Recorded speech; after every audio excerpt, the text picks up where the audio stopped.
अस्सलाम वालेकुम स्टूडेंट्स। जी स्टूडेंट्स, हमने जो कल पढ़ा है वो ये पढ़ा है कि किसी भी पॉजिटिव सेंट्रल आयन के गिर्द नेगेटिव आयंस जो हैं वो पॉजिटिव आयंस को नेगेटिव आयंस ने सराउंड कर रखा होता है और कहीं कहीं उसमें पॉजिटिव आयंस भी आ जाते हैं। तो किसी भी पॉजिटिव चार्ज के गिर्द या पॉजिटिव आयन के गिर्द जहाँ तक उसका इन्फ्लुएंस जाता है उसको हम कहते हैं आयनिक एटमॉस्फेयर। इस आयनिक एटमॉस्फेयर की कुछ कैरेक्टरिस्टिक हम ये है कि एक तो जितना चार्ज सेंट्रल एटम पे सपोज पॉजिटिव क्यू है तो सेंट्रल एटम के बाकी जो जहां जहां है ये नेगेटिव, इन पे चार्ज जो है वो नेगेटिव क्यू होगा। यहाँ पॉजिटिव क्यू चार्ज, यहाँ नेगेटिव क्यू है। तो एक बात, और दूसरी बात ये है कि इस आयनिक एटमॉस्फेयर के अंदर अगर हम एक वॉल्यूम एलिमेंट लें तो इस वॉल्यूम एलिमेंट के बारे में ऊपर जो है इन नोट्स में लिखा भी है। उस वॉल्यूम एलिमेंट के अंदर वैसे तो कभी पॉजिटिव चार्ज ज्यादा हो जाते हैं, कभी नेगेटिव चार्ज ज्यादा हो जाते हैं, लेकिन जब एवरेज लिया जाता है उस वॉल्यूम एलिमेंट में तो उस नेगेटिव चार्ज, उस आयनिक एटमॉस्फेयर में नेगेटिव चार्ज की मिकदार ज्यादा होती है। और अगर सेंट्रल जो आयन है वो नेगेटिव हो तो यहाँ इस वॉल्यूम एलिमेंट में पॉजिटिव चार्ज की मिकदार ज्यादा होती है। वॉल्यूम एलिमेंट के अंदर नेगेटिव चार्ज ज्यादा है। और इस आयनिक एटमॉस्फेयर के बाहर अगर हमको वॉल्यूम एलिमेंट लें तो इस आयनिक एटमॉस्फेयर के बाहर वॉल्यूम एलिमेंट लेने से जितने पॉजिटिव चार्ज होते हैं इतने ही नेगेटिव चार्ज होते हैं उस वॉल्यूम एलिमेंट के अंदर। याद रखें, जहां इस आयनिक एटमॉस्फेयर के बाहर कोई भी आयन पड़ा है, पॉजिटिव आयन है तो जाहिर है ये पॉजिटिव उसको क्या रिपेल करेगा।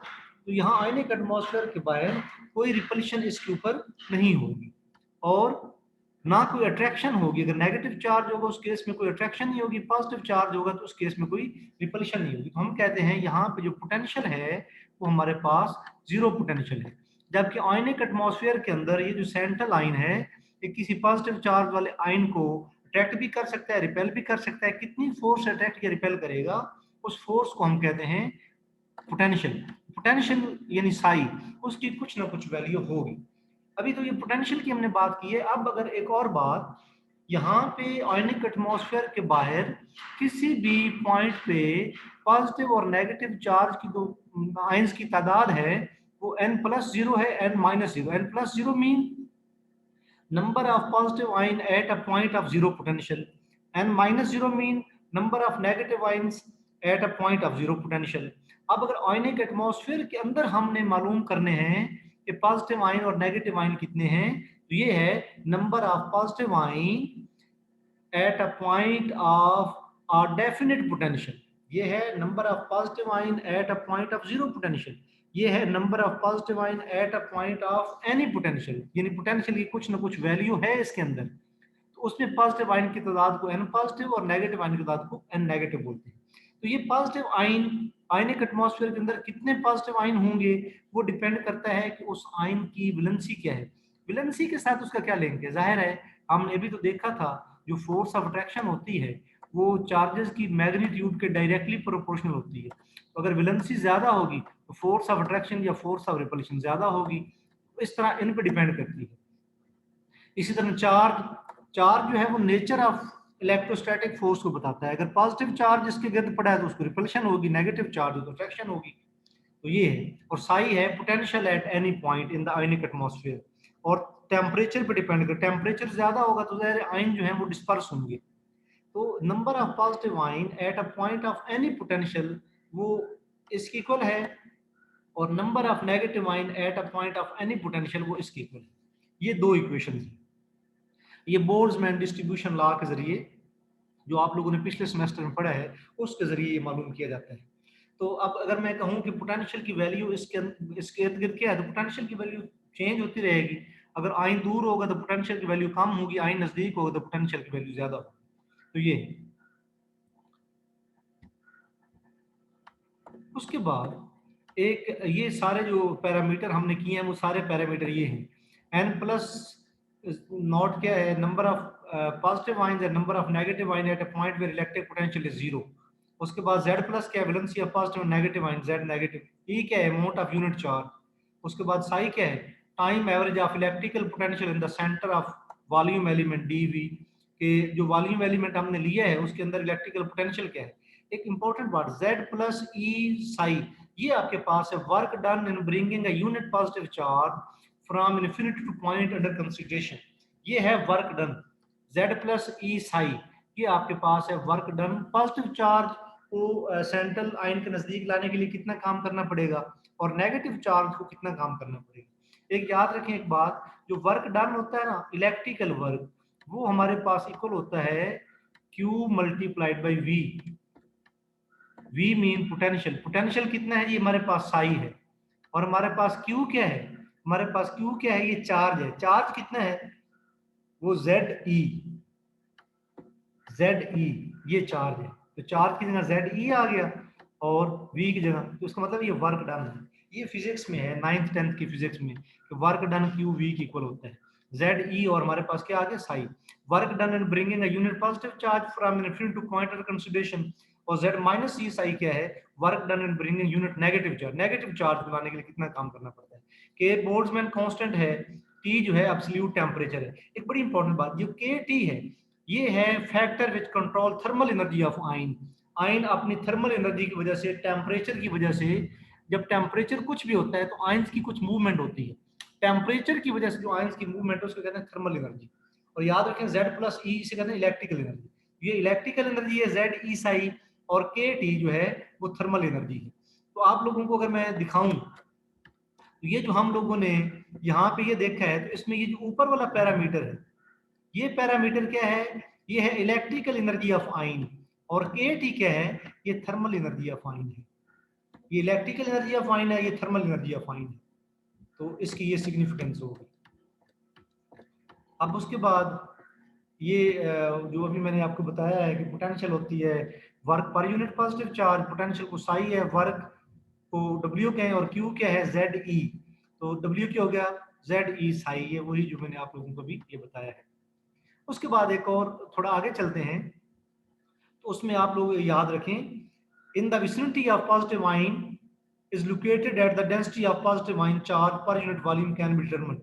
वो जो पॉजिटिव चार्ज है उसके इर्द किसी भी जगह पे अगर आप पॉजिटिव चार्ज की मिकदार मालूम करना चाहते हैं तो वो पॉजिटिव चार्ज की मिकदार ये है, या किसी भी पॉइंट पे टोटल पॉजिटिव चार्जेस की वजह से चार्ज कितना है माइनस टोटल नेगेटिव चार्ज। ये है टोटल पॉजिटिव चार्ज, याद रखिए ये है total negative charge. Total positive charge में से टोटल नेगेटिव चार्ज को माइनस किया। किसी भी जगह पे आप कहेंगे कि सेंट्रल आयन के गिर नेगेटिव चार्ज ज्यादा है, तो फिर मैंने यहाँ नेगेटिव ज्यादा है तो ज्यादा वाले में से कम वाले को माइनस करना चाहिए। तो याद रखें ये हमारे पास एक स्टैंडर्ड प्रोटोकॉल है कि पॉजिटिव चार्ज की बेस पे हम लोग करेंगे। Positive total positive charge minus total negative charge, ये हमें किसी भी पॉइंट पे बताएगा कितना चार्ज है। ये मैं आपको इस तरीके से समझा सकता हूँ। सपोज आपके पास इतना एरिया है किसी सोल्यूशन के अंदर, यहाँ 1000 आप लोगों के पास सोडियम आयन है सपोज, और 900 ये 1000 सोडियम आयन है, और 900 हमारे पास 900 हमारे पास क्लोराइड आयन है। 1000 सोडियम आयन है, 900 क्लोराइड आयन है। मैं आप लोगों से पूछता हूं कि बताएं यहाँ पे नेट चार्ज क्या है। तो नेट चार्ज क्या होगा, 1000 में से 900 को माइनस करें तो यही बात है, net positive charge minus net negative charge. 1000 में से 900 को माइनस करें, नेट पॉजिटिव चार्ज और नेट नेगेटिव चार्ज। यहाँ पे ये लिखा है जी हमारे पास Z प्लस ई क्या है, charge on single positive ion. ये क्या है, charge on single positive ion. Z तो वैलेंसी है और E है यूनिट चार्ज। N प्लस क्या है, charge on N positive ion, तो ये टोटल पॉजिटिव चार्ज आ गया। सिंगल आयन के ऊपर चार्ज कितना है, Z माइनस ई।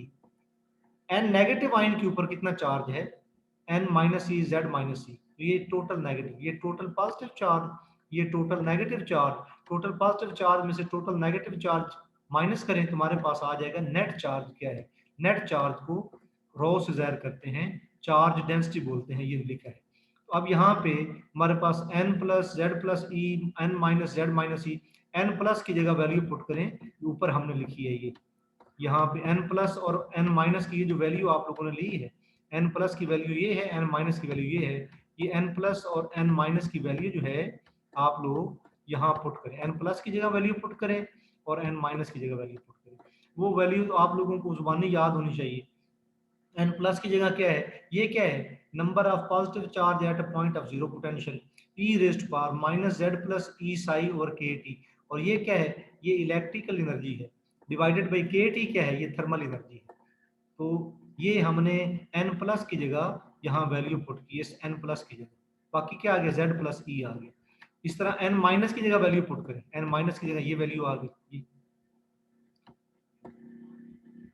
अब ये लग ऐसे रहा है कि जैसे ये z प्लस ई है, तो ये z डॉट प्लस ई, ये z डॉट माइनस ई है।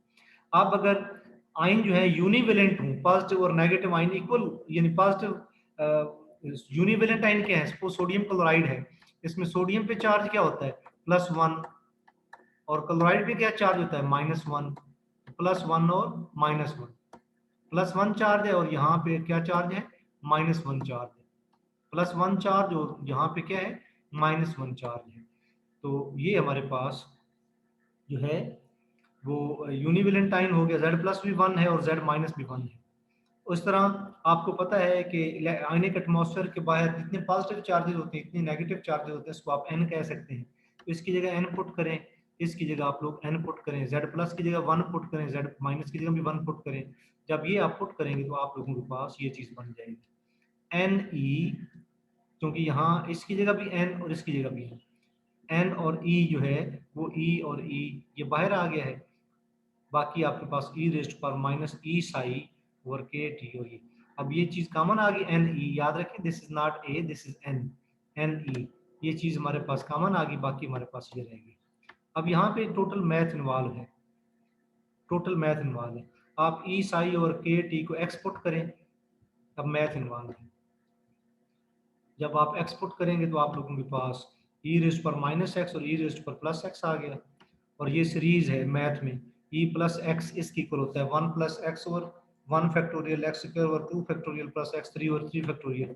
इस तरह आपके पास e रेस्ट पर -x जो है 1 माइनस एक्स और 1 फैक्टोरियल प्लस एक्स स्क्वायर और 2 फैक्टोरियल माइनस एक्स 3 और 3 फैक्टोरियल। आप लोगों को ये सारा जो है वो करने की जरूरत नहीं है, आप सिर्फ और सिर्फ इसका रिजल्ट याद रखेंगे, e माइनस ई साई और के टी माइनस ई रेस्ट पर ई साई और के टी। आप लोग इसका जो है वो जो चीज़ याद रखेंगे, D by Haeckel suppose that E psi over KT is very less than 1, यानी इलेक्ट्रिकल एनर्जी जो है लेस देन 1 का मतलब ऊपर वाली टर्म बहुत कम है, नीचे वाली टर्म बहुत ज्यादा है, लेस देन 1 की वजह ये है, यानी इलेक्ट्रिकल एनर्जी ज्यादा है और थर्मल एनर्जी कम है। तो जो इसको सॉल्व करने से जो आंसर आता है आपके पास वो ये है। बेशक आप लोग बाकी सारी चीजें स्किप कर दें और ये चीज याद रख लें, ई रेज पर माइनस ई साई ओवर के टी माइनस ई रेज पर प्लस ई साई ओवर के टी इसकी इक्वल है। ये पूरा पेज छोड़ के सिर्फ ये चीज याद कर लें। अगर आप लोग ये चीज याद रखेंगे -2 ई साई ओवर के टी, आप लोग अगर ये चीज याद रखेंगे तो फिर आप लोगों के लिए आसान हो जाएगा। आप लोग इस सारे की जगह पे, इस सारे की जगह पे जो वैल्यू पुट करेंगे वो ये पुट करेंगे, -2 ई साई ओवर के टी, इस सारे की जगह पे जो वैल्यू आप लोग पुट करेंगे वो पुट करेंगे -2 ई साई ओवर के टी, ये वाली वैल्यू और इस सारे की जगह पुट करेंगे, ये जो सारा आपके पास लिखा इसकी जगह ये वैल्यू पुट करेंगे। और याद रखें दिस इज एन, ये वैल्यू आप यहाँ पुट करें। जब आप लोग ये वैल्यू पुट करेंगे -2 ई साई और के टी,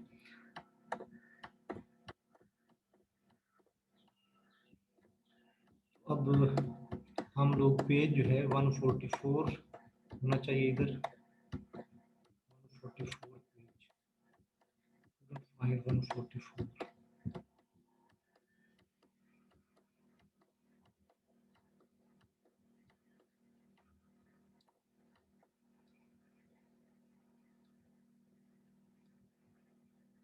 तो अभी आप लोग यहाँ तक करेंगे, यहाँ तक कि हमने इसको कैसे किया। ओके जी, अल्लाह हाफिज।